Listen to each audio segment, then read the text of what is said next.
আজকে পাক জাল দিয়ে মাছ মারতে গিয়ে আমাদের সাথে যা হলো সম্পূর্ণ ভিডিওটি দেখো বলছি। আসসালামু আলাইকুম, তো কেমন আছেন? আমরা দুই পার্টি মিলে ভিডিও বানানোর উদ্দেশ্যে যখন আমরা নদীর পাড়ে আসি তখন আমি লক্ষ্য করে আমাদের কাউসার পার্টি তার পাক জালটা নিয়ে আমাদের এদিকে আসছিল। এইটা থেকে আমার মাথায় আসলো আপনাদেরকে দেখাই কিভাবে নদী থেকে পাক জাল দিয়ে মাছ মারে। কিন্তু ভাইরা ভাই, আমরা নদী পাড়ের মানুষ হওয়া সত্ত্বেও পাক জাল দিয়ে মাছ মারতে পারি না। কিন্তু একটা কথা আছে না, শিকার কোনো বয়স নাই। আমরা পাক জাল ফেলানোর প্রক্রিয়াটাকে শেখার চেষ্টা করি। পাক জাল ফেলানোর শিকার আগে আমি আমাদের তিস্তা নদীর আপডেট আপনাদেরকে দিয়ে দিই। এখন চলছে তিস্তা নদীতে ভরা মৌসুম, যখন তখন এই তিস্তার বন্যায় প্লাবিত হচ্ছে আমাদের গ্রাম। তবু আলহামদুলিল্লাহ নদী কেন্দ্রিক আমাদের এই জীবন ভালোই চলছে। অত ব্যস্ততা ও কাজের মধ্যে একবার এই নদীর পাড়ে আসলে মনটা জুড়িয়ে যায়। কবি বলেছেন, বাংলার মুখ আমি দেখিয়েছি তাই পৃথিবীর রূপ খুঁজিতে যাই না। যখন এই দৃশ্য আমার চোখে পড়ে তখন মনে হয় এই কথাটাই আমার মুখে। কাউসার তার জাল নিয়ে আমাদের এখানে আসার সাথে সাথে আমরা এর প্রশিক্ষণ শুরু করি। প্রথমে কাউসার নিজে এটিকে ট্রাই করার চেষ্টা করে। আপনারা যারা জীবনের প্রথম পাক জাল দেখেছেন তারা অবশ্যই একটা কমেন্ট করে জানাবেন।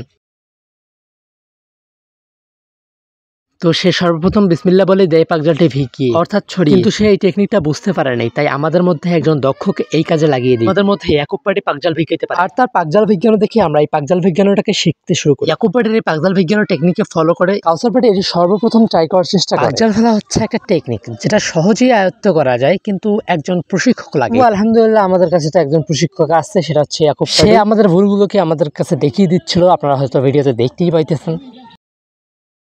পাকজালের ভিডিও করার পর আমরা চলে যাই আমাদের কাঙ্ক্ষিত ভিডিওর শুট নিতে। আপনারা হয়তো জানেন আমরা ইদানিং কমেডি ভিডিও শুট করতেছি। যারা আমাদের ওই ভিডিওগুলো দেখতেছেন তারা অবশ্যই এই ভিডিওতে একটা কমেন্ট করে যাবেন ভিডিওগুলো কেমন লাগতেছে আপনাদের কাছে। আমাদের ওইসব ভিডিওতে শুটিং এর সময় আমাদের সাথে যা যা হয় তা অবশ্যই আমি এই চ্যানেলে শেয়ার করার চেষ্টা করব। আর আপনাদেরকে অসংখ্য ধন্যবাদ আমাদেরকে এইভাবে অনুপ্রেরণা দেওয়ার জন্য। এইভাবে আপনারা আমাদের পাশে থাকবেন, আমরা আপনাদের ভালোবাসা ও দোয়া নিয়ে আমরা অনেক দূরে এগিয়ে যাই। আমার এই খারাপ ভয়েস কোয়ালিটির কারণে আমি আপনাদের কাছে দুঃখ প্রকাশ করছি। আপনাদের সাপোর্ট ও ভালোবাসা পেলে এর কোনো একটা সুরাহা করা যাবে ইনশাআল্লাহ।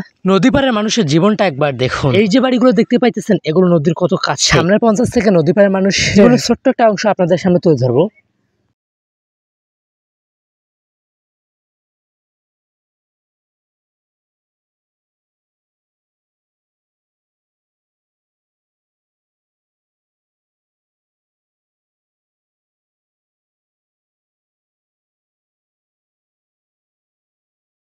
তো আজকের মতো এই পর্যন্ত। যারা চ্যানেলে নতুন আসছেন তারা অবশ্যই সাবস্ক্রাইব করে যাবেন এবং ভিডিওতে একটা লাইক করে যাবেন। সবাইকে আবারও জানাই আসসালামু আলাইকুম।